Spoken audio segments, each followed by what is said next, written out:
Becky or Ellie, will you let us know when we're live? We're live. Good afternoon, everyone. Welcome to the meeting of the HPC's Advisory Council on this December 6th. It's great to see everyone today. Thank you so much for the opportunity to meet with you and close out this incredibly productive year at the HPC and an incredibly dynamic year in healthcare overall in Massachusetts. It is a great pleasure to be able to connect with all of you. We did have to, unfortunately, cancel the September quarterly meeting, so it has been a few months since we've all been together, and really appreciate the opportunity and your willingness to participate. I'll say at the top, thank you to all the members who have been responding to us in terms of trying to schedule a full in-person advisory council meeting at some point. It unfortunately was clear this wasn't going to be the meeting as we were collecting RSVPs and totally understand this is certainly a very busy time of year for everyone. And well, it turned out it was actually the first snow in Massachusetts today. So it seemed like it was serendipitous actually that this probably didn't work out for this particular day. But I did want to just put out again the idea that maybe for one of the meetings next year, far in advance, we could have an opportunity to come together in person and do one of these meetings. We can find a space that hopefully would accommodate everyone and have an opportunity for some conversation and networking. So we'll be in touch with members as we think about the schedule for next year and if there's an opportunity for us to meet together. So for today's meeting, we can move to the next slide. Really wanted to take an opportunity to reflect back on some of the major events of the past 6 months in the HPC world. So first wanted to spend the first part of the meeting today just having some reflection on the recent cost trends hearings, which were at the beginning of November.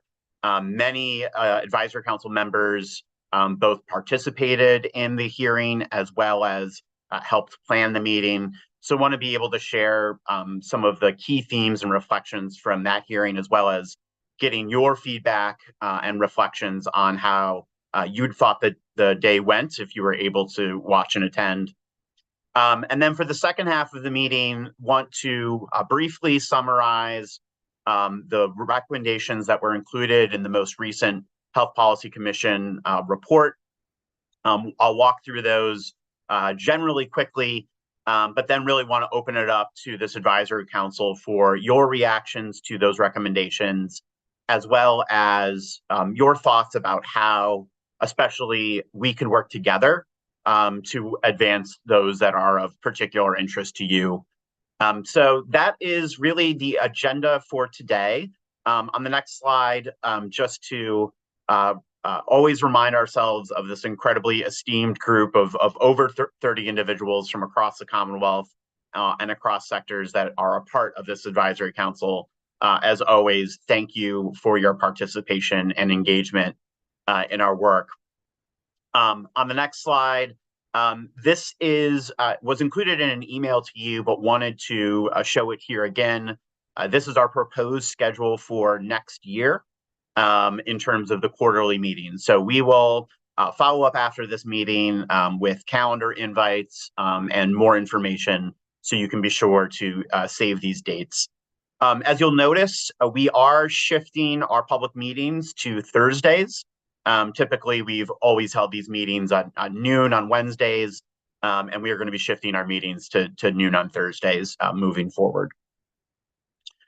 Before I get into our first topic, which is really the recap of the cost trends hearing, I want to acknowledge the chair of the Health Policy Commission board, Chair Deb DeVoe, who's with us today.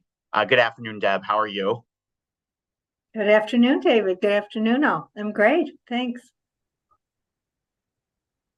I want to Great. add my thanks to David, to all of the members. As I look back over the course of this year, your input has been invaluable. So I'm looking forward to the discussion today and wish you all a happy holiday month. Thank you, Chair DeVoe. So let's start with just a recap of the cost trends hearings. I will state at the outset, I really felt that this was a really impactful year for the cost trends hearings. This was a return to a full day event, in-person event that we held at Suffolk Law University. And we reoriented the day in some ways and really tried to focus on the key three themes of cost containment, affordability, and health equity, and really tried to focus weaving those themes in throughout the day. On the next slide, we have highlighted some key quotes and themes from the day over these next few slides. So to begin, I wanted to just thank some of our advisory council members, in particular, Amy Rosenthal and Michael Curry, and through you to the Health Equity Compact, who helped us connect with a number of witnesses for the first part of the day. We began the day with something a little bit new for the cost trends hearings. We invited a panel of what we called community voices on healthcare affordability and equity. And this was a four-person panel of community leaders and advocates and residents who shared testimony about how they experience cost containment challenges, affordability challenges, and persistent health disparities, and to do so in really quite kind of personal and impactful terms. We heard from residents as part of this panel that are really struggling with the cost of care and to be able to access care, and are having to make very difficult decisions about trade-offs between going to the grocery store, paying for their heating bill, versus being able to afford to fill a prescription or to be able to afford going to a doctor, and what the long-term impacts of that can have on health outcomes, health, and disparities. We followed that panel up with a secondary panel that was really focused on policy solutions. And so here we had a number of advisory council members that participated as part of this panel, and really tried to talk about one of the key recommendations that we'll talk about a little bit later, which is around this idea of pairing the healthcare cost growth benchmark with a health equity index, or some way of targeting and measuring health equity performance, as well as affordability, and being able to measure affordability challenges in a way that's different than how we measure the healthcare cost growth benchmark, which is really year over year total healthcare expenditure growth. We also finally in the morning had a presentation from our research team and from the Center for Health Information Analysis, laying out some of the data that we see in terms of increasing premium costs, commercial price increases, and growth in pharmaceutical pricing. On the next slide, I'm just going to go through quickly the recap, and then I'm going to pause and want to get some reactions from advisory council members who participated and were there. So we were also so honored to have the Attorney General and the Governor be able to provide remarks at the beginning of the hearing. The Attorney General highlighted the work of her office on affordability, accessibility, and equity in particular, and her interest in maternal health improvements. We also heard a presentation from the Assistant Attorney General on ambulance billing.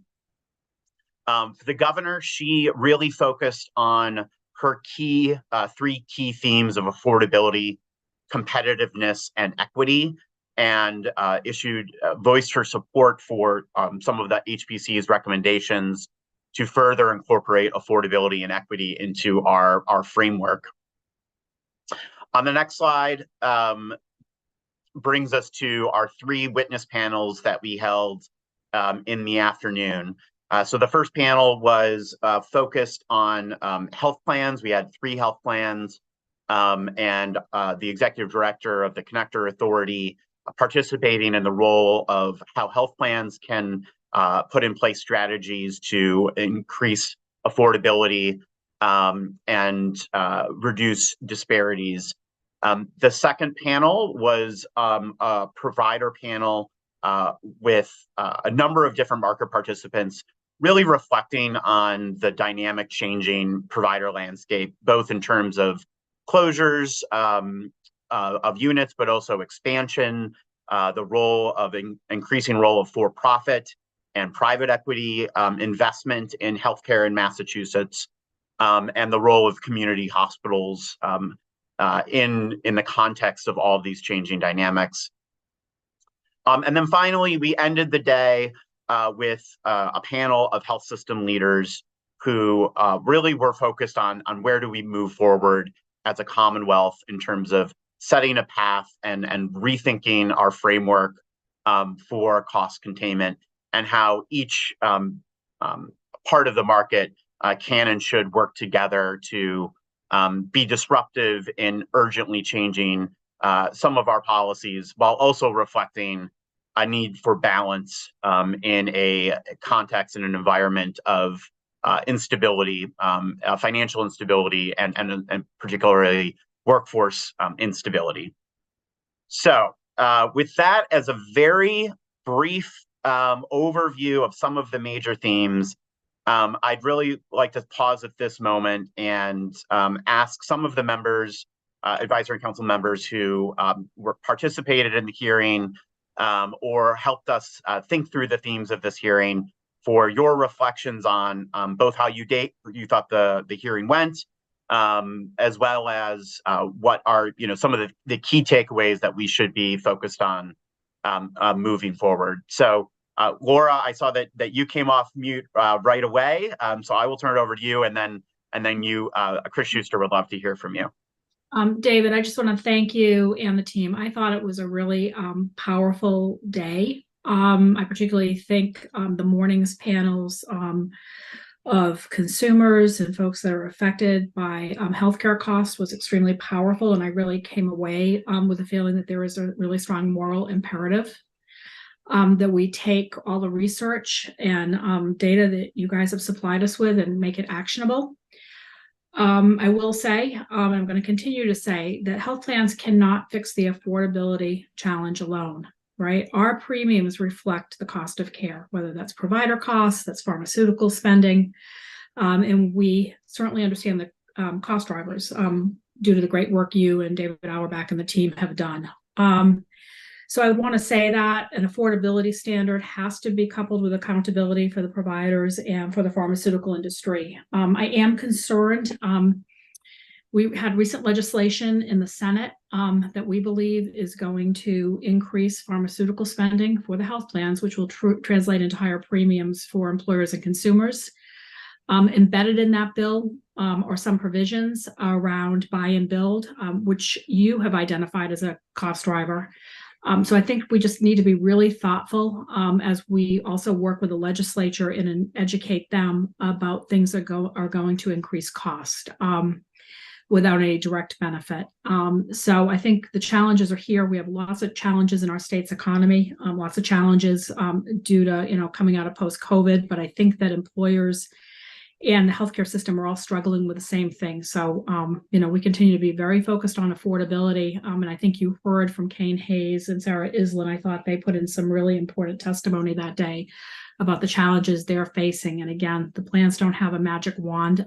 We all need to be in this together. So those are my observations, and I thought it was an important day. So thank you.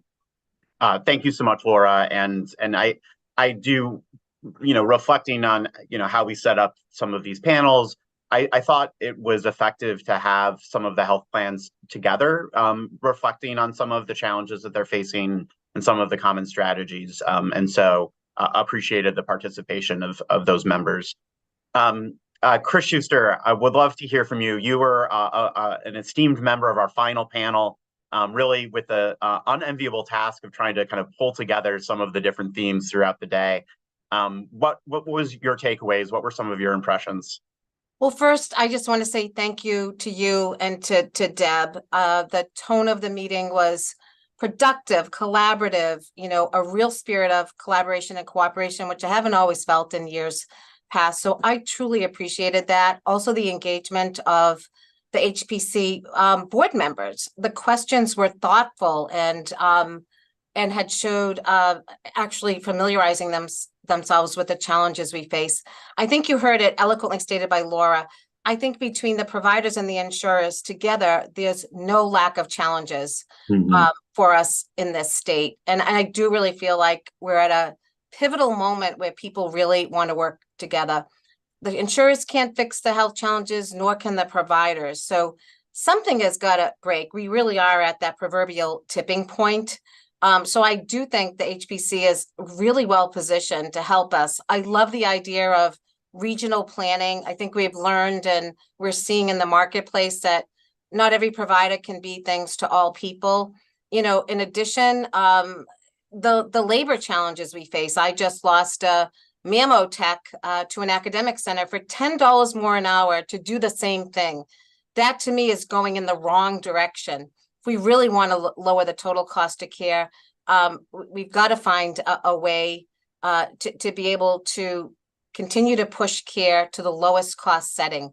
That makes the most sense. That's going to make it affordable for people to get their care. So I think that this was a day that surfaced all the challenges we face on the provider and the insurer side, and we got to come together and to figure out a way to have the balance and to keep the costs contained, because the current structure is not going to allow us to do that. And I think there finally was this realization on that day that, we got to put down the hatchets, and we've really got to work together, and we have to have some innovation and take a few risks in ways that we really haven't done in the past. Thank you so much. And I completely agree with those observations as well. I think I find myself using, the word balance a lot as I think about kind of the path forward on this. And I do think that there is an opportunity, coming out of this hearing and as we move into next year, to reinvigorate what I thought, and we all witnessed was some of the really good cooperation and collaboration that happened in the pandemic, where we had, hospitals and hospital systems working together in different ways, working across the care continuum. We had the health plans stepping up and, changing some of their rules in order to be able to assist providers move patients through the care continuum. And I think that there was a sense of, as you said, Chris, of like putting down the shields and spears and working together on a huge, obviously, global pandemic crisis. And yet, we're also facing, this is a crisis too, a crisis of affordability and of health equity. And how can we find those opportunities to re-engage that spirit of working together across different organizations and different provider types and market types. So I really appreciate your comments there. Amy Brewer from Sturdy Health, this was your first cost trends hearing. Thank you so much for your participation on the Navigating the Changing Provider Landscape in Massachusetts panel. What reflections and impressions did you have at your first hearing? Yeah, well, first, thanks for having me. And I was happy to have my first hearing under my belt, if you will. And, I was able to participate in the majority of the day. And I also really enjoyed the morning panels. I think coming into the afternoon, I just felt a huge sense of, you use the word crisis, or sense of urgency to really hear the stories of the issues that we have, the true issues of health equity, the true issues with access to care. And I'm at Sturdy in Attleboro, and, our region, has Norwood closed, has Brockton closed. And so I think for me, it's really reflecting on all the things that's already been said. How do we really move this forward? Because the reality is, as I sit here today on December 6th, We have no open beds. Our surge units are open. We've got 20 patients, behavioral health patients waiting in our ED. You can't get a primary care visit down here if so, we're struggling with the same access to maternity care as well. And so I think I agree with all of this. We have to work together. We have to break the silos. I really like some of the recurring themes of like actual action to actually reduce the administrative burdens, really focusing on workforce, because without a strong workforce, we're going to see more closures, right? We just saw another one announced this week in our region, and it's just continuously very concerning because we have to have the full continuum, right? We need primary care, we need, access to preventative care, we need at-home care, we need the acute care for a brief moment in time, and then we really need all of the post-acute. And so I think as providers, we have a lot of work to do to keep working together. But again, I thought it was a wonderful day. I really support and think the priorities are right on track. And I just hope as a group, we can keep being really action oriented and move from sort of the theoretical, we know the problems, how do we really keep chipping away at it? And I think we're poised to do that well. Yeah, thank you so much. And when we get to the portion of the agenda today, where I'll walk through some of our policy recommendations, one of which was around administrative complexity, and we heard both the CEO of Blue Cross Blue Shield and the CEO of Point 32 stating at the hearing, a commitment to working with the HPC on those issues. And so when we get to the recommendations, I really want to hear from advisory council members. Which one of these can you help work, or would you be willing to work with us on, that you would be willing to share a little bit more of your time next year to be able to really move this forward? And Amy, I love your focus on kind of action. And I do think there is that, once the hearing is over and we have this sense of energy and momentum, how do we harness that, into the next year? Colin, I see you have your hand raised. I'll turn it over to you in just one second, but I do want to also invite Juan and Amy to be able to maybe share some reflections. Juan and Amy were really helpful in setting up particularly the morning of the day, and helping us think through this idea of having community voices participating in the hearing. And so maybe before I turn it over to you, Colin, can I ask Juan and Amy to share some thoughts? Juan, do you want to go first? Happy to. Okay, I'll jump in after you. I know Colin was on our panel as well, so I'm looking forward to hearing from you, Colin.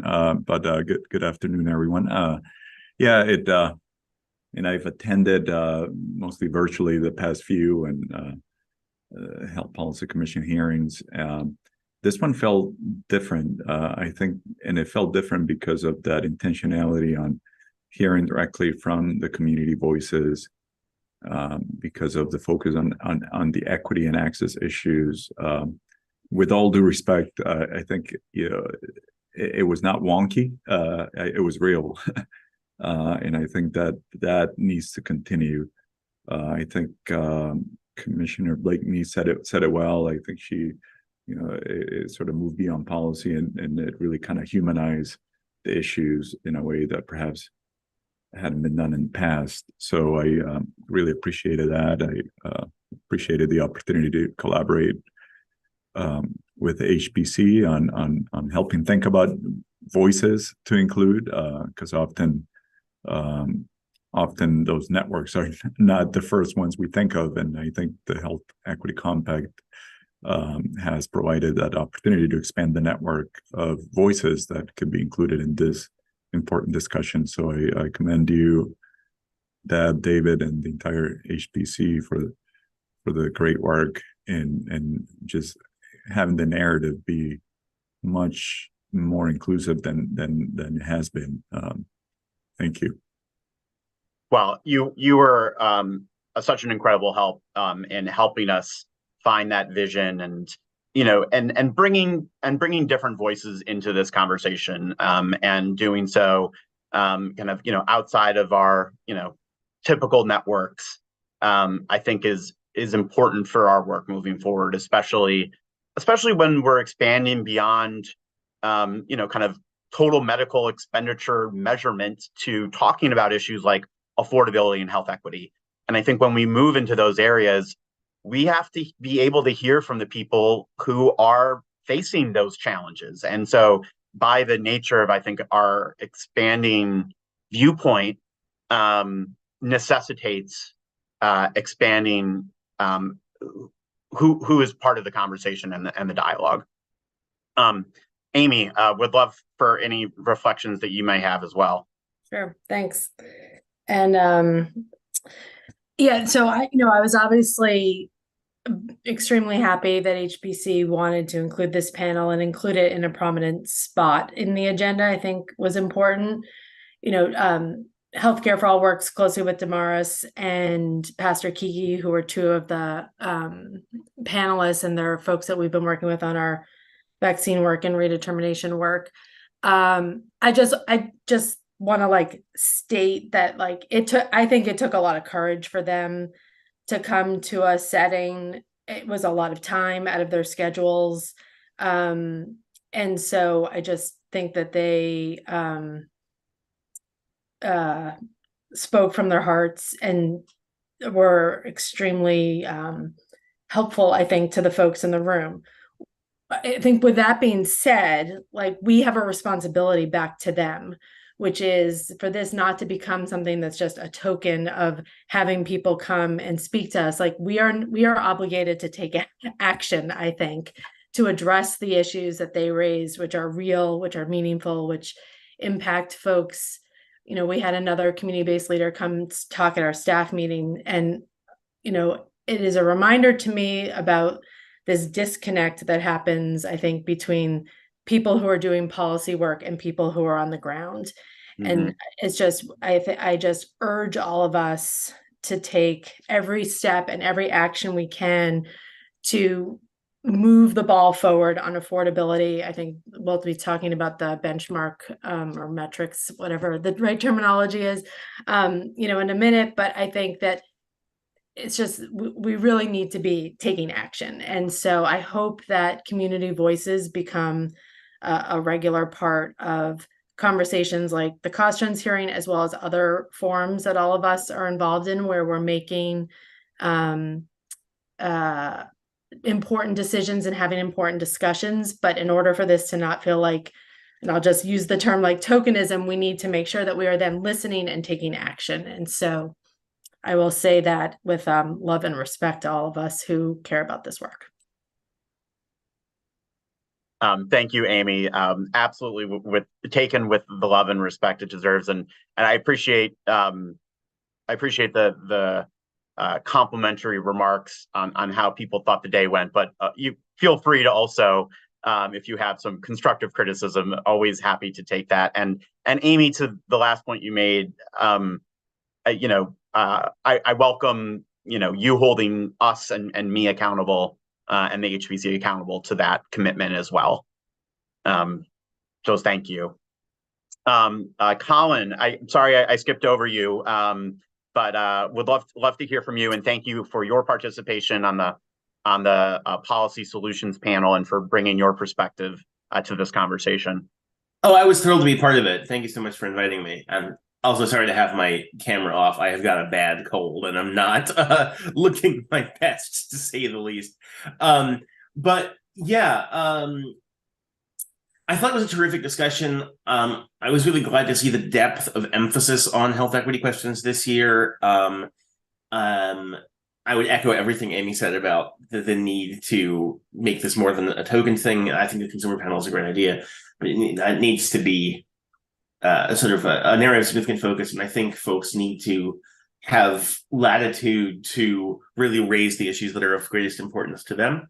But the other thing I would say about the hearing is I think it generated productive discussion. It wasn't just a matter of briefing the PIT members of the committee about the work that organizations like guys do and what we're seeing in the field, although that was a big part of it. But I think it generated some important pieces of policy and analysis. I'm thinking particularly, and I was happy to play a part of it, the discussion about AI, and I was happy to be able to, I think that there was the push for that as a cost saving measure, and I am always a little wary of silver bullets and the unforeseen consequences they can have. And so it was really happy to get to have that discussion about potential discriminatory impacts of algorithms if they're not well designed. And I think that's an example of the kinds of discussions that these hearings lead to and why they're really important. Yeah, thank you, Colin. I think that's a great point. I did not have, on my bingo card that we would have had a conversation about AI algorithms in that particular panel, but it was so organic to the conversation and to the dialogue that was happening. And so I thought, to be able to have the space for conversations to kind of evolve, in the context even of a panel with questions, I thought was really effective.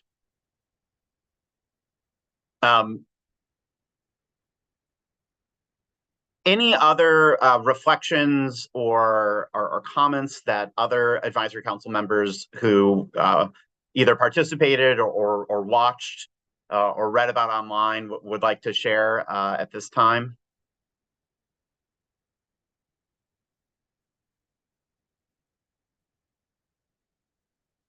Okay, great. Well, thank you again for everyone who helped participate, and now the work continues, and we move forward into making this dialogue really be an action plan for the future. And so that's really where I wanted to shift the conversation today, which is to quickly review the recommendations that we included in our most recent cost trends report. This report was released in September, so this is the first opportunity that we're meeting together as an advisory council after this report came out. I'm going to just quickly summarize the recommendations. There are 9 of them, so I promise I will do this quickly, but I won't. I'll get through all of them and then stop and really want to then open it up to a conversation with all of you. We really focused this year, as we have in really kind of the last 2 years, around the intersection between cost containment, affordability, and health equity. And I think for those of you who were at the hearing or watched online, this was a theme that I was so grateful kind of came out again and again, was witnesses talking about the interrelationship and the intersectionality between these 3 concepts, and that if we're going to be able to make progress in one of these areas, it really needs to be a comprehensive approach and package.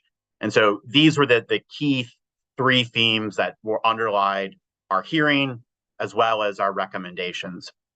On the next slide, you can see the titles of these 9 recommendations. I'll return to this slide after I walk through some of these big topical areas. And I would say these are not while they are numbered 1 to 9, that is not a reflection of importance. It is really just a reflection of needing some level of organization. And we do think of these as being a cohesive and coherent package that all work together. So the first recommendation that we had number 1 is around modernizing our benchmark approach. And so a couple of key sub recommendations here are around strengthening the existing healthcare cost growth benchmark to be able to track and monitor spending growth across different provider types, and to have a little bit stronger accountability for organizations that exceed that healthcare cost growth benchmark. We also want to change that benchmark to reflect that there are really significant variation in where, in particular, provider organizations their baseline spending, their relative commercial pricing, the populations that they serve. And so some of these contextual factors could be more firmly embedded in the referral process. Our key sub-recommendations here that we talked a lot about at the hearing was this idea of complementing the healthcare cost growth benchmark with an affordability index or benchmark. We called it different things. But this idea of being able to track and measure affordability in the context of how our residents and employers feel healthcare. And then additionally, in the same vein, an opportunity to set health equity performance targets and goals, and to be able to track and monitor performance alongside an affordability metric or index and the healthcare cost growth benchmark. And again, linking these three themes together. The second recommendation on the next slide is focusing on fair provider pricing and limiting excessive provider pricing. We had a couple of sub-recommendations here as well around facility fees and an opportunity to either address very high levels of some pricing or high levels of price growth, as this is a significant contributor to healthcare spending growth. The third recommendation on the next slide is on enhancing oversight of pharmaceutical spending. So our recommendation here is really to have, again, kind of an even playing field where providers and health plans have accountability and oversight by the HPC and CHIA to extend that same oversight to the pharmaceutical sector and by both manufacturers and pharmacy benefit managers, and to be able to expand the Commonwealth's oversight of this important part of the healthcare dollar. The fourth recommendation was on making health plans accountable to ensure that if we are driving savings in the provider space or in the pharmaceutical space, that those savings are being passed on to consumers in the form of lower premium growth, as well as some sub-recommendations on the opportunity for small businesses in particular to be able to avail themselves of more affordable options. On the fifth recommendation is building off of the health equity benchmark is a more expansive health equity recommendation around with some sub-recommendations around addressing social determinants of health that we know contribute to health inequities, perhaps extending some of the health equity provisions that are a part of the Mass Health Waiver into commercial contracts, and a need to improve our data collection across the Commonwealth to be able to identify and support targeted interventions in areas of known disparities, such as maternal health. On the sixth recommendation, we recommend action to reduce unnecessary administrative complexity, which contributes to both payer and provider costs, as well as burden on clinicians and other staff. We see some opportunities for greater standardization of these payer processes, as well as using technology to be able to reduce the administrative burden for both payers and providers.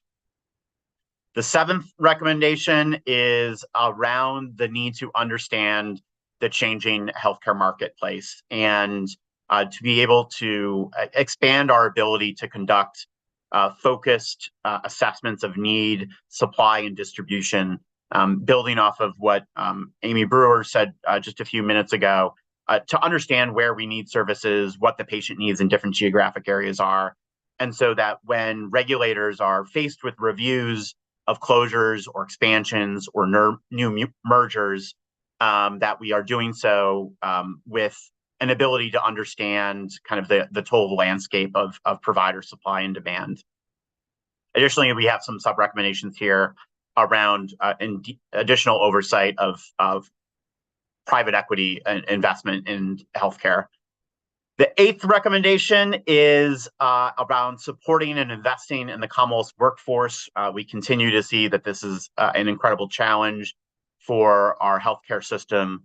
And here, building off of the workforce report that we issued earlier in the year, have a number of recommendations around increasing compensation, supporting workforce diversity, and other investments that both state and private actors can take to invest in their workforce. And then finally, the ninth recommendation is around strengthening primary and behavioral healthcare. We know that well-functioning healthcare systems that have a strong foundation in primary care and behavioral healthcare tend to have better health outcomes, lower mortality, and at a lower cost. And we see an opportunity and an imperative to invest more in primary care and behavioral health care, even as we are still working to try to keep total healthcare spending growth at a more moderate and sustainable level. So I did that pretty quick, considering there were 9 recommendations there. On the next slide, again, I'll just put up the titles of these 9 recommendations. So I guess my first question to this group is to, are there particular recommendations that you would like to voice, your support for, or if there are questions that you may have around any of these recommendations? If there are things that you think are missing from these recommendations, I'm happy to receive that feedback. But let me just maybe begin by opening it up for reactions to these sets of 9 recommendations. And then we can maybe shift a little bit to talk about how we can move these forward. So Mike, I see you with your hand raised. Thank you for being here. Great. Thanks, David, for your leadership and Deb's and the whole commission for what was a great discussion roughly a month ago. These are right on in terms of the policy recommendations that are front and center for us as a community. I guess I'm curious as to how you see the need to focus with an acuity around some of them so that we can actually get traction for the needed issues that are facing the marketplace as a whole. For example, I look at the need for the reduction of administrative complexity, the workforce issues, and the affordability challenges that we have as critical front and center right now. And historically, the HPC has always done a great job of presenting a tableau of policy recommendations.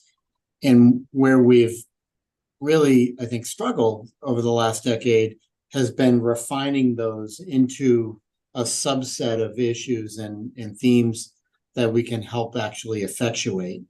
You referenced our work together on different issues. I'd harken back to the work that we did as a community around Chapter 224, where plans, providers, and the community at large put aside their differing perspectives, put aside their shields and swords, and actually came to terms with a set of provisions.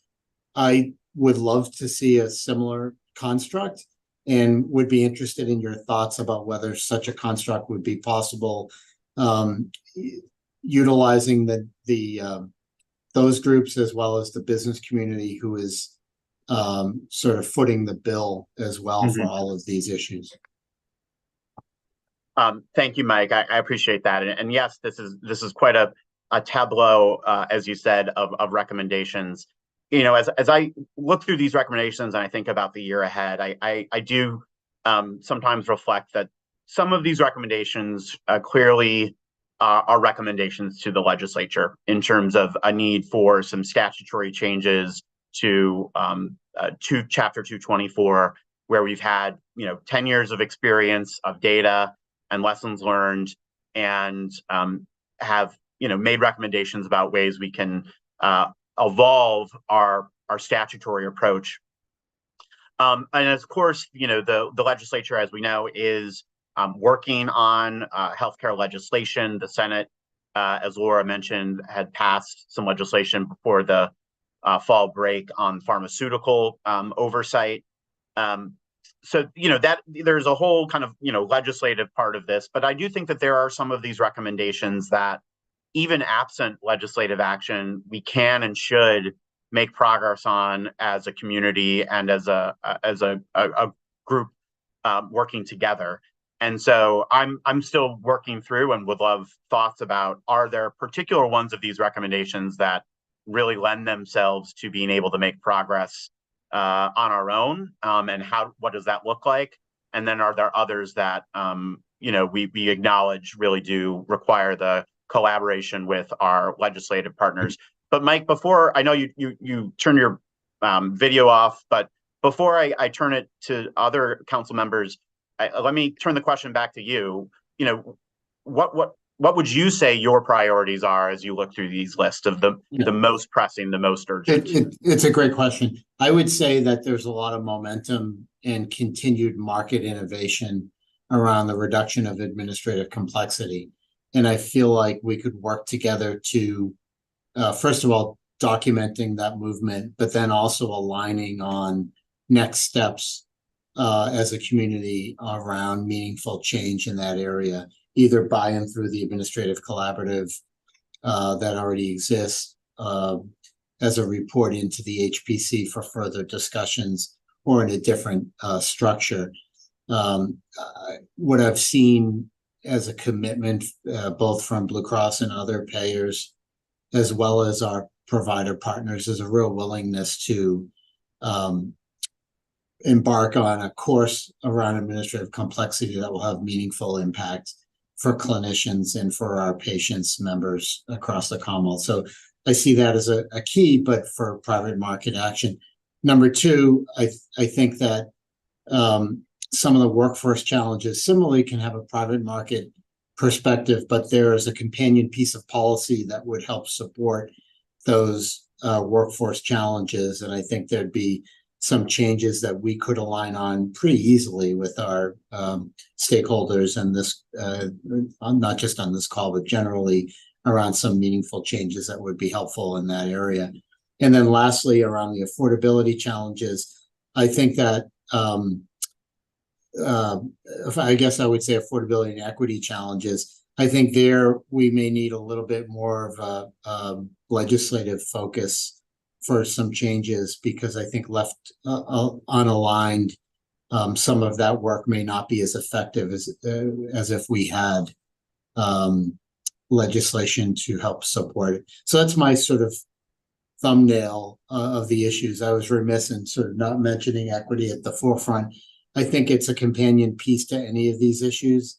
But I do think what you heard from Kane Hayes and Sarah Island on their panel was that the affordability challenge is definitely prominent, and we will need to address that with eyes wide open about the impact that has on all the subparts, workforce, equity, etc.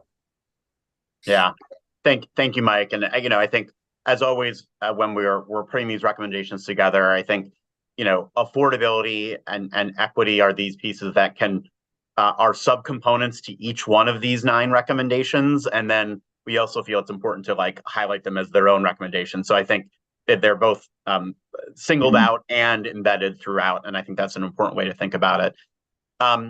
John, I would love to hear from you on your reactions. I'm sure you have seen these recommendations probably before and are probably a little frustrated that we haven't made action, if I'm going to guess where you're coming from, but please surprise me.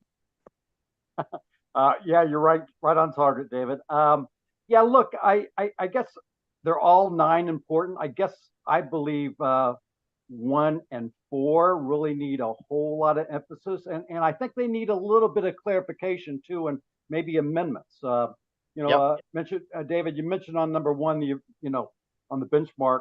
Absolutely, we got to strengthen that benchmark. You talked about, looking at different types of providers and so forth. I would take it one step further. I think you also have to look at different types of consumers. What is happening? Small purchasers, small businesses versus large purchasers, self-insured versus fully insured, commercial buyers versus government buyers. That being Medicaid and connector care and the like. What is happening there, in the marketplace that's affecting, where are they versus other types of consumers each and every year versus that benchmark? We would argue that small businesses are way, way above that benchmark, about 3 times as higher than the benchmark each and every year, and something wrong there. And then, of course, on number 4, making health plans affordable.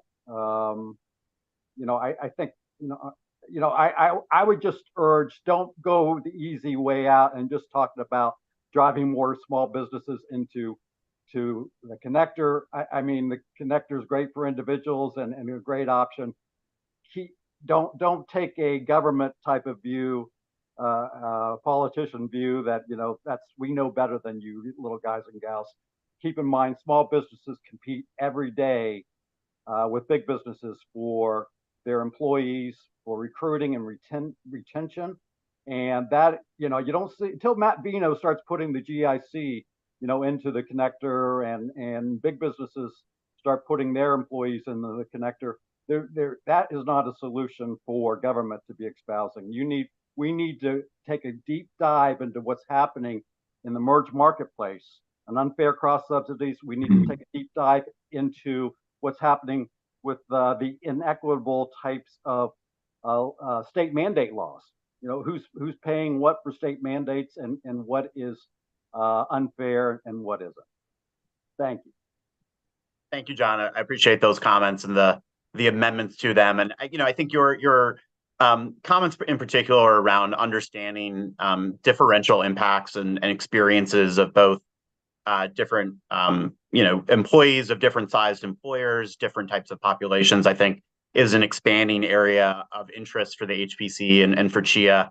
In our report this year, we did have a little bit of a deep dive in some of the trends, particular to the small group market, declining enrollment, premiums growing much faster than wages for those employees. The uptake in high deductible health plans is very different in a small group market versus a jumbo self-insured market. And so as we think about differential impacts of affordability, I think those are important lenses that we need to bring to the table. Donna, would love to hear from you. How are you? I'm good, David. Thank you for asking. I appreciate the opportunity to speak. I know how much work and thought has gone into this. I too found the hearings and the work coming out of the hearings to be, thought-provoking and really energizing in terms of action. I will say that I do think progress has been along the way being made on a number of these fronts. I also recognize that there are events that happened externally outside of the control of the Health Policy Commission that may actually challenge the goals of affordability. Laura was alluding to that earlier. I want to reinforce what Mike said earlier about equity being a dimension of every one of these, for example, and similarly, John said affordability is. But I think that I'm hearing a bit about the fact that there are 9 of these, and how do we track all this and juggle all of this and whatever. And my observation is that there are clusters of these recommendations that are really more interrelated to one another, perhaps, than they are to all of the rest. And you might think about organizing the efforts to implement them that way, particularly in terms of advancing health equity for all. The efforts to strengthen primary and behavioral health care and support investments in the workforce.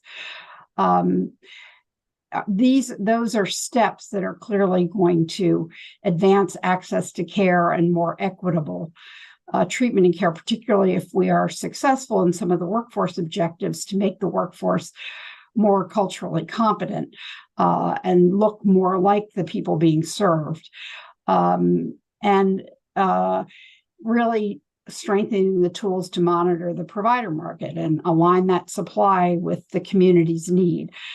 I think all of those things working together can have some substantial impact.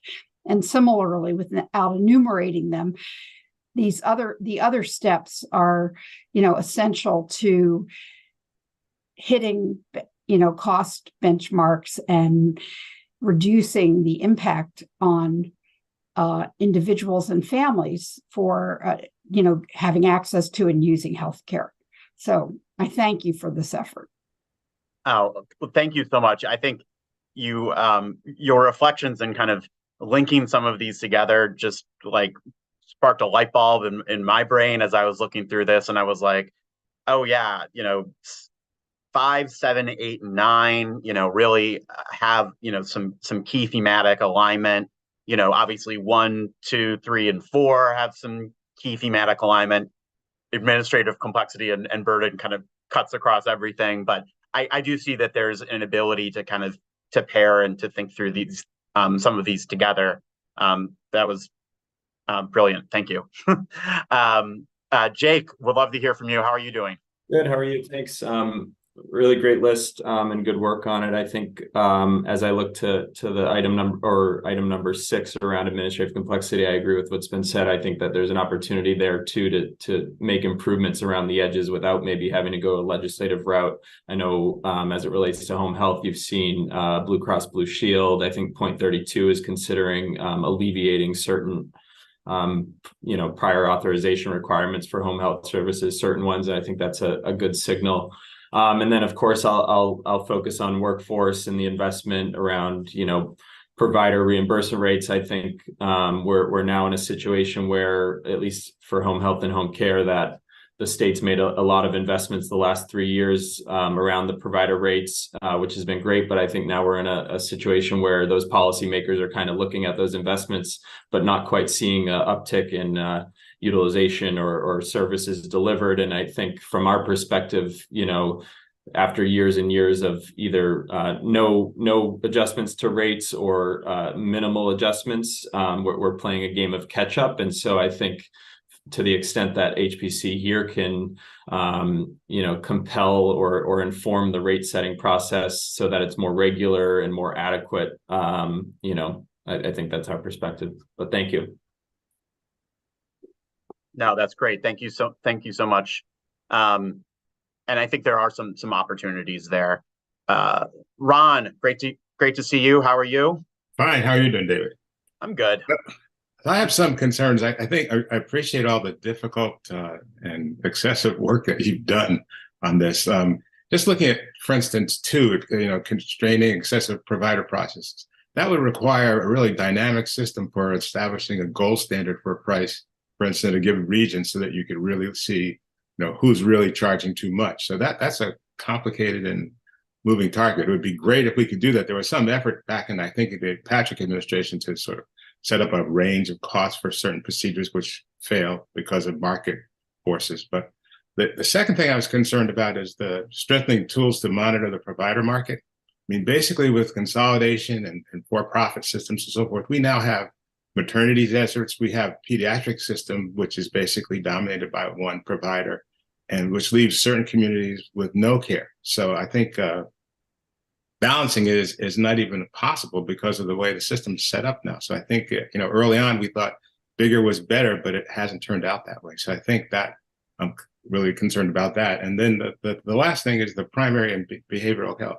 If you look at the time that it takes to train providers, whether they're nurse practitioners or doctors, you're looking at 5 to 8 years. So I think our demand is going to be so great that time constant leaves us that even if we double the number of providers we had, this year, it would be some time before we can meet that demand. So we're going to have to look at other kinds of solutions to try to kind of hedge until we can catch up.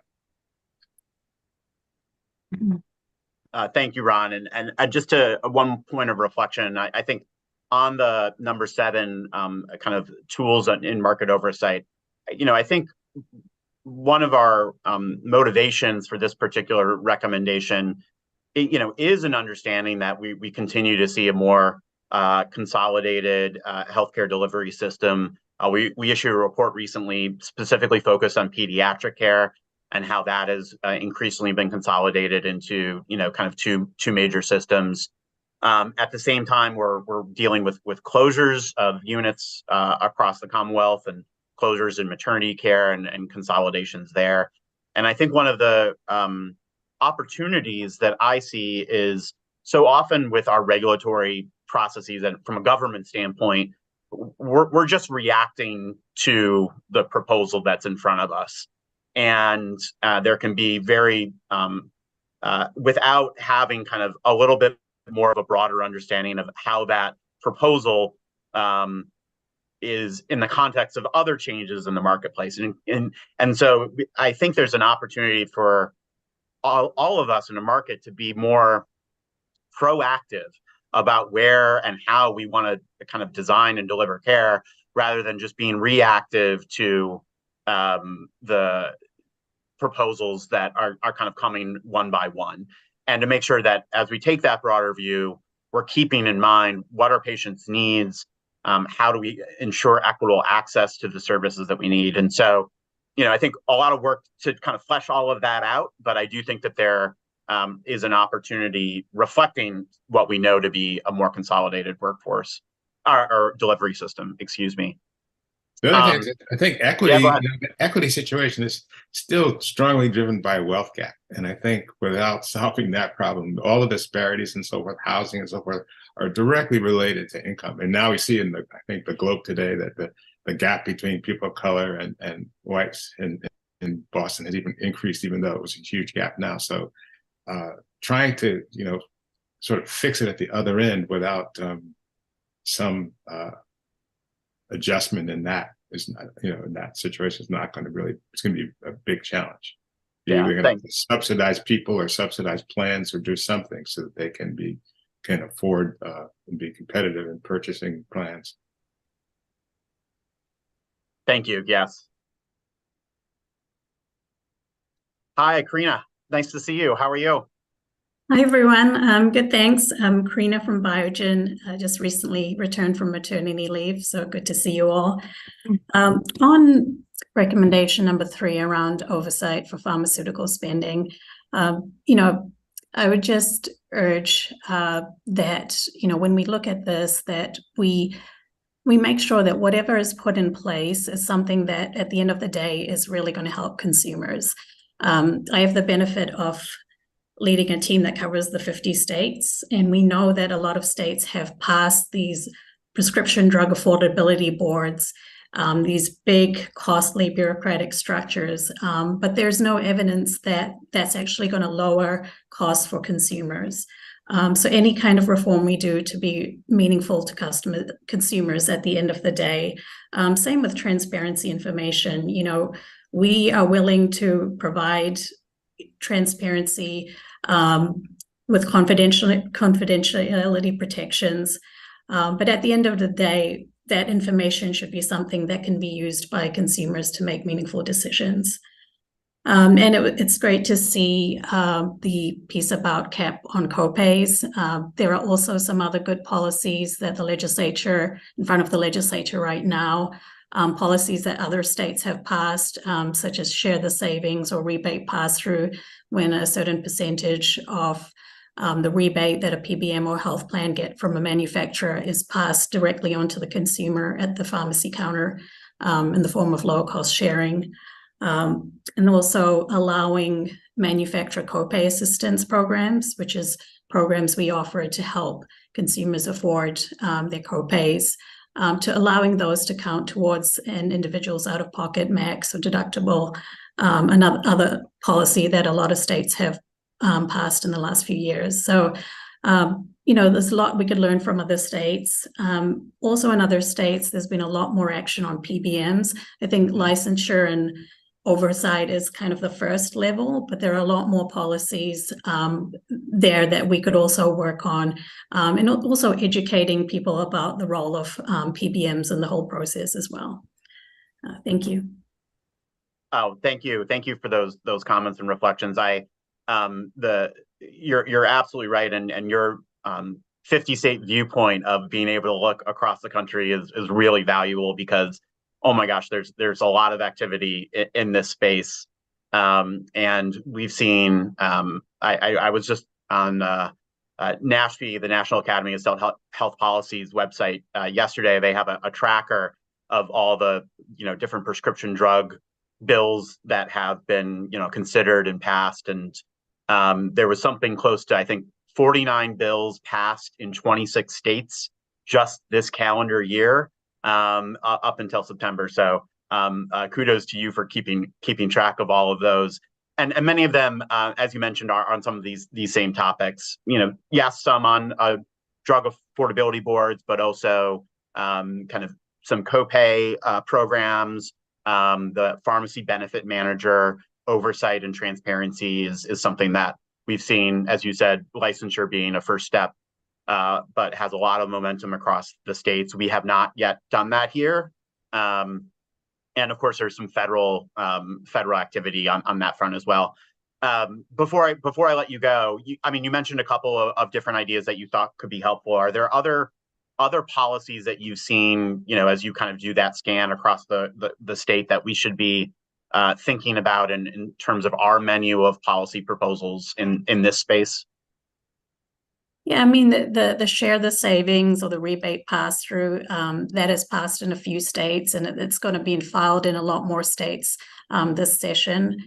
The copay accumulator ban is now being passed in about 19 or 20 states, and that's another issue that is getting a lot of momentum. Those are kind of the main, and then PBM reform. I think those are the three main pro-patient, proactive policies that our state should look at, because at the end of the day, whatever oversight or structure we put in place, it has to be meaningful for the consumer and increased affordability for them. Great, thank you so much.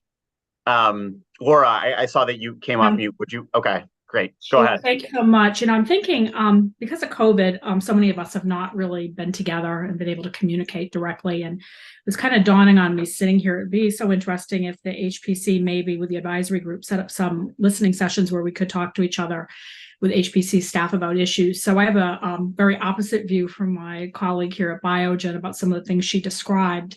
And I think the Biden administration is agreeing with me on the copay accumulators, and that they're actually anti-consumer. So it'd be great to, kind of get together and maybe set up some meetings where we could talk directly about these issues. Why the health plans view when you limit copays, you are actually doing exactly what the drug companies would want, which is having the consumer think at the time of purchase that drugs are really cheap, which we know they're anything but cheap. And those costs are just going to now be built into premium. So we worked a lot with the Senate on the copay language in their bill, and we wanted to be helpful on that. So I think that would be interesting to do some of these little breakout sessions so we could talk directly to each other about why we have different views about these things and whether they're going to truly increase cost or save money. Maybe I'm not seeing these issues the right way. So would love to have you think about that. I think your task with this list was to ask us, some of this clearly needs legislation. I think around the affordability stuff, that would be our priority, but that's legislative. I think there are things that we could do outside of the legislature and get started on right away. One is on equity, maternal health. Obviously, we've seen the statistics, we've seen the DPH reports. We held a forum at MAP a few months ago. It was very well attended. Again, there are lots of things we could do as a community outside of the legislature on maternal health. And again, talking with each other and in a learning environment. So that's one thing I think that the HPC could do. I think state planning, less legislative, more with the administration. There is some stuff on the books already. I think that really would help us understand where the needs are in particular parts of the state and where they aren't. Consolidation, I know you're continuing to do work on trying to understand how consolidation is affecting our marketplace, but we remain concerned that is consolidation adding value.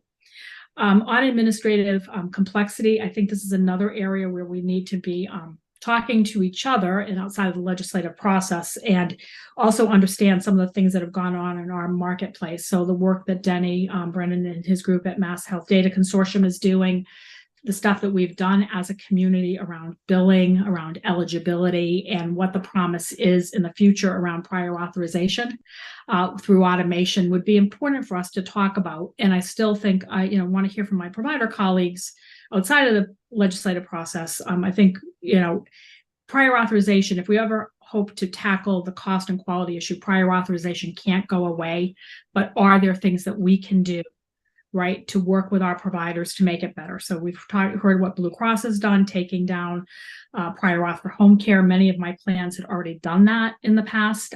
There's language right now in the Speaker's long-term care bill with some tight timeframes as we move patients to post-acute settings.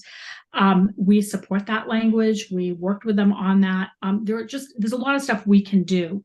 I think, again, that you could lead this work that doesn't have to be done in the legislative process. But those are some of my observations, and there are probably others, but I think there are some things that we could be doing and that you could take the lead on with us. And I think the fact that we aren't all together seeing each other has really kind of diminished some of the collaboration that could go on. I think we all want to do the right thing. So yeah, thank you, Laura. I appreciate those comments. And as I said at the beginning of the meeting, maybe you were still signing on. It is one of my goals to have an in-person advisory council meeting at some point next year, in one of the meetings, to be able to have some time for us all to be together and to have a little bit more structured time for some conversations. But I think even absent that, one of my goals for today was to try to hear from different advisory council members, which of these topical areas would you be willing to spend a little bit more time rolling up the sleeves with us and with others to get into. And so maybe that's something we can do as a kind of a next step, even after this meeting, is kind of going back to the advisory council members and polling all of you to see if there are kind of natural ways that people would want to get together and talk on some of these topics, maybe in kind of grouping them as Donna Mosh recommended a little bit earlier. So I appreciate that, Laura. Thank you. Eric, great to see you. How are you? Doing well, David. Thank you. Thank you for all the work you're doing. First, want to just outline some gratitude for being part of the group. And my name is Eric Alko, president of the National Association of Benefits and Insurance Professionals in Massachusetts. We're the benefit brokers who represent employers and their employees throughout the state. So as someone noted earlier, they're the ones that bear the brunt of the majority of the cost of anything that we do or don't do here. So I'd like to provide their voice a little bit. Number one, it's great to be in this group because, as many of us already know, the rest of the country looks to Massachusetts for what we do or don't do, and we're emulated quite a bit. So our impact is not just here locally, but whatever this group decides or whatever directions we go as a state, that's often copied. So it's really impactful. The two thoughts I have: one, I think it's given the cost drivers that have been outlined by the HPC, including the provider price differentials, the utilization of inpatient care, and other items like that. I think it's important that we, as a community, encourage innovation within the market. We look to the carriers, to other startups, to experiment with ways to control the costs of care. There are next generation health plan tiering programs that are making their way through the DOI. We want to encourage innovation that way. There are companies that are leading with virtual primary care first.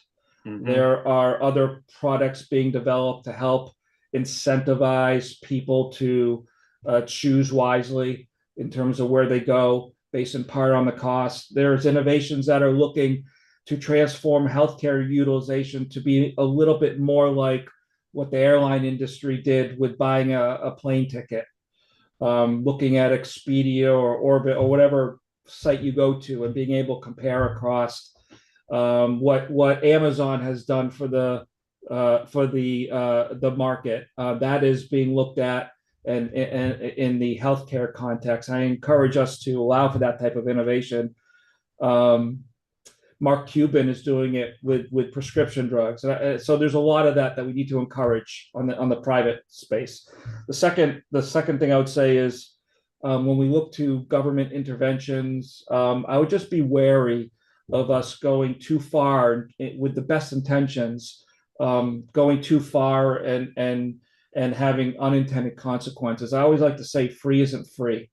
So while we may want to help those in most need with prescription drug costs, I'm not sure that capping the costs for everybody is the best way to get there, because free isn't free. You cap the costs on scripts, it just raises premiums. The carriers are capped in terms of what they can make in profits, but they pass along to all of us employers the increased costs in health insurance to pay for capped or free prescription drugs. So it gets paid for by somebody else.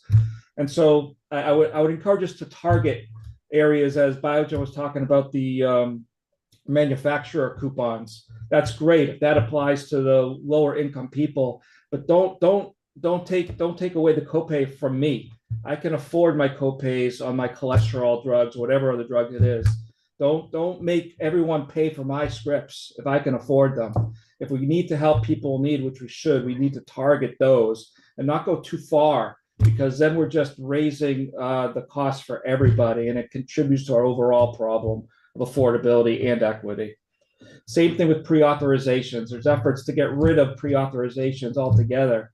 You know, pre-authorizations done the wrong way don't make sense. They cause all sorts of problems. So yeah, we want to innovate. We want to have automated processes. We want to get rid of it where it's not needed. But to get rid of it altogether, what that'll do is bring us back to the 1970s, the 1980s, before managed care began, and there'll be more free-for-all utilization. So we want to do it in a smart way. We don't want to go too far, or else we will have unintended consequences that'll contribute to the unaffordability. So I'll just close by saying thank you again for letting me be part of the group, and I'm happy to participate over the coming year in the affordability, the prescription drug topic, those types of those. I guess was 2, 3, 4. Thank you, David. Thank you, Eric, and just a couple of quick reflections. I think on the last point, you know, our recommendation is not to abolish or get rid of prior authorization. Our recommendation is really around how can we use that tool more effectively, streamline that, use technology to be able to reduce some of the administrative burden. If there are opportunities to look across health plans and say, why do we is everyone doing this a different way? Could we have some alignment based on the clinical standards? So that is not our recommendation to get rid of prior authorization. It's about how do we kind of optimize that tool in a way that works for consumers, providers, and health plans. And on the copay piece, you know, I do, you know, there is an interesting experiment, and I don't think Audrey from the Connector was able to join us today, but you know, they are, you know, through the Connector plan, some of the plans they have you know, implemented a policy around no copays for certain types of chronic disease management drugs. And that may be an experiment that we want to just learn from and see how did that work, what were the impacts. And so I'm all for learning and using data and evidence to help, you know, drive our policies forward. So thank you for those comments. And I think caution around unintended consequences is always welcome. David, how are you? Great to see you. Thank you, David. And quick point, I'll be brief. I really wanted to actually bolster the remarks from Laura Pellegrini about, you know, getting a dialogue going, particularly relevant for this discussion about prior authorization, because the legislature eliminated prior authorization for inpatient behavioral health and about a year ago. And from our end, it's been very effective, but it occurred to me when Laura was talking that I have no idea how the insurers are finding it. It's been very helpful to the providers and to our patients, but I don't have a good feel for, you know, how the insurers are feeling about it. So that would be good. And I'm also encouraged to, and I would be participating in number 9 if you're looking for input on that. So both of those points are very well taken. Thank you. Yeah, thank you, David. And I think, again, another example of an opportunity to learn from, where we made a change in policy and what has been the impact, positive, negative, or otherwise. Let's understand that and talk about that. And that can inform, future policy efforts as well. Chris, would love to hear from you. I actually wanted to make a clarification because I got a couple of comments and enough so that I wanted to make sure everyone understood my earlier comments. I had commented that I just yesterday lost a mammography tech to an academic center and for $10 more an hour. So my take on that is not that I didn't want to pay the tech the $10 more an hour. As a hospital, I'm very concerned about the cost benchmark and delivering care, raising the cost of care, right? We've seen it go up, and I'm really sensitive to that. My point was the mammo tech went to an academic center that now is going to pay $10 more an hour for things that could be done in the community. So I really believe in paying people a living wage. At Emerson, we have an employee assistance fund. We help people with things like if they need rides because they're coming from Fitchburg, or if their house burns down, if their kids aren't gonna see Santa, presents from Santa this year. So we really have a fund that supports our staff. But I truly am committed to lowering the cost of care. And that's not going to happen if I, as a community health, hospital, can provide a service at a lower cost, but my staff is being taken away by academic centers that get paid more, and reimbursed more. Really, it's about keeping care in the lowest cost setting, that's of high quality. So that was my concern. I didn't want people to think that I didn't want to pay staff, because we really do that here, and we actually extend beyond that. Thank you, Chris. That was not the takeaway that I had. I know your commitment and leadership. You've known me for years, but you know what? Others wrote to me, so I really thought someone else might have a question, and I don't want people to not understand where I come from. For me as a nurse, it's all about the patient, and we haven't talked a lot about patients, but it's all about the patient and the people who care for them. Thank you, Chris. And I think the broader point is around, workforce challenges in an environment where there's competition for workforce. The consolidation, is sometimes into higher price settings or higher cost settings, when we really want to be able to have that care in the community at effective, high quality care. So I appreciate that. Thank you so much. Steve, I had saw your hand up. Did you want to chime in? Thanks, David. And Jeanette, I'll come to you right afterwards. Thank you. And I think the themes are absolutely correct, and appreciate the tone and tenor of the discussion, both at the Health Policy Commission Crossroads hearing and today.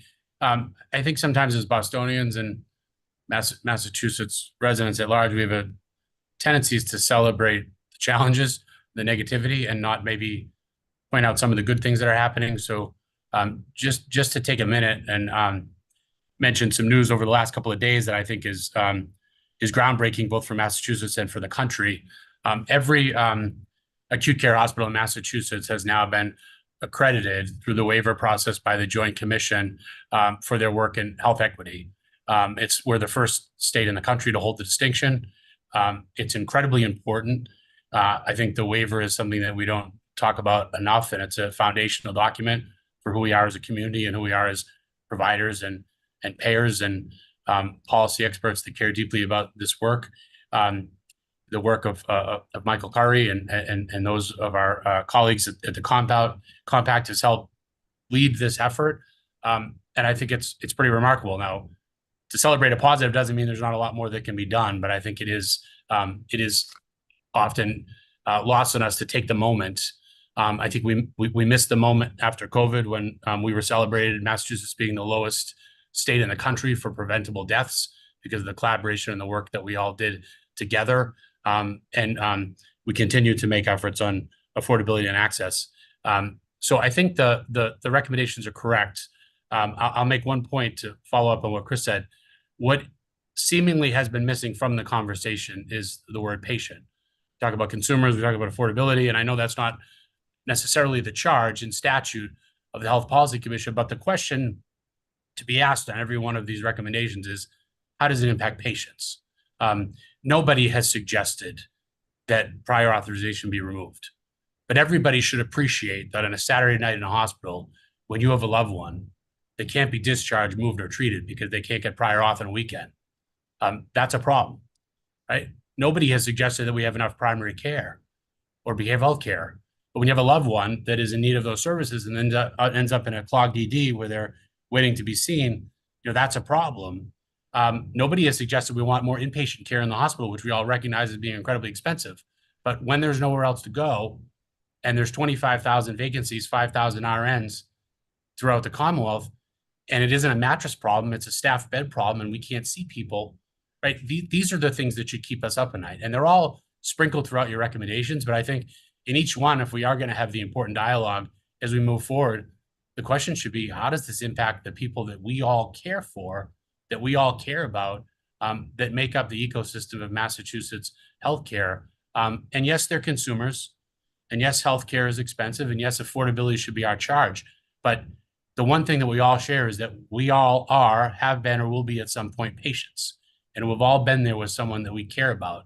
And I hope as we move forward in these important discussions that are being led by you and your team, we're asking that question.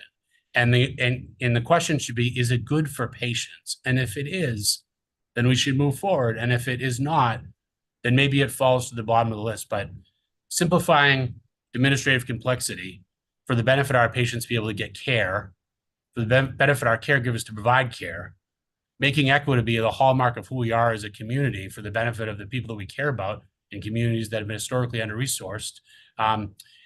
These are critically important things.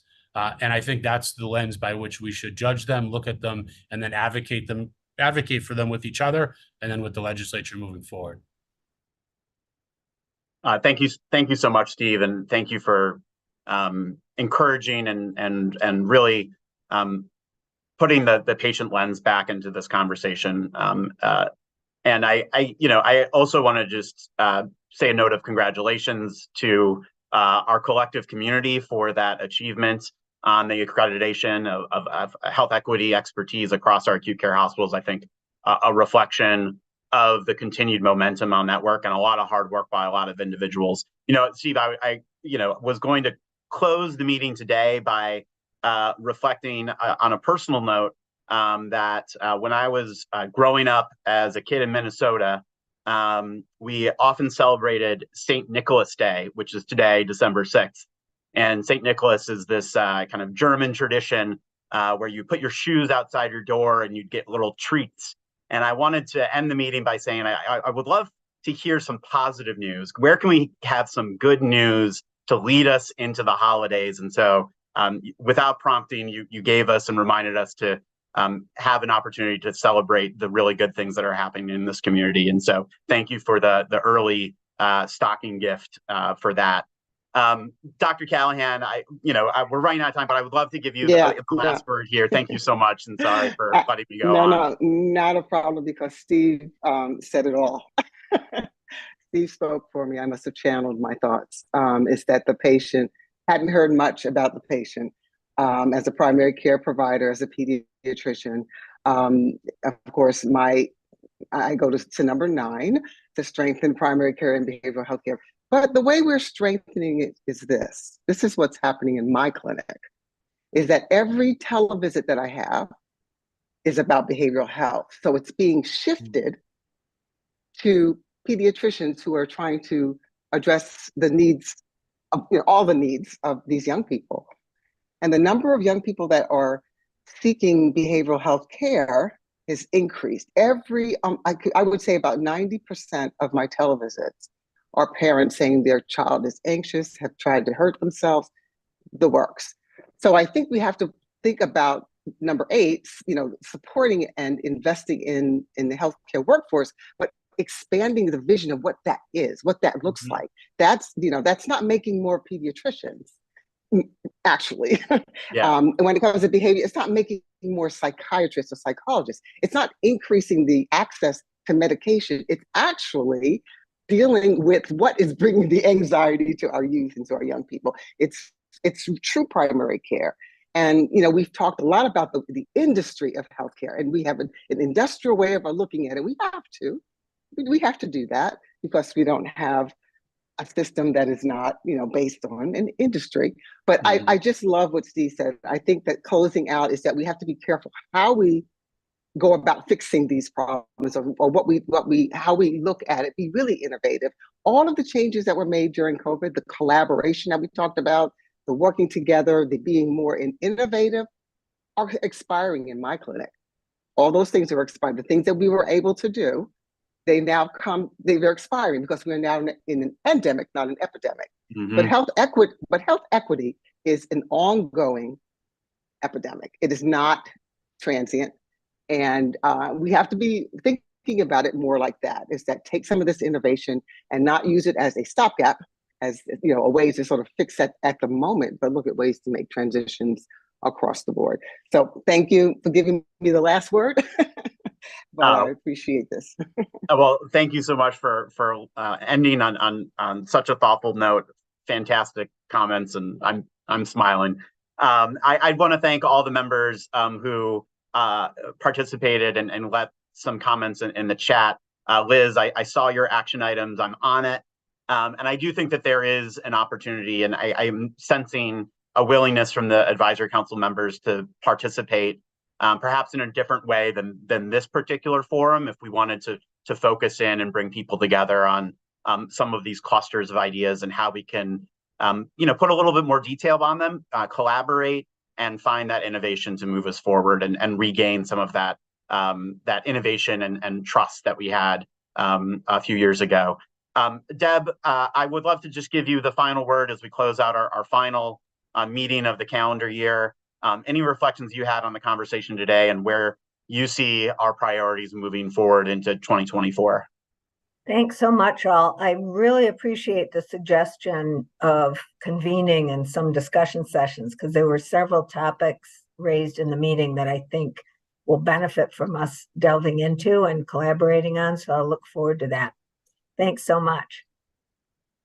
All right. Thank you all. Thank you so much. Happy Hanukkah. Happy holidays. Take care. We'll see you next year.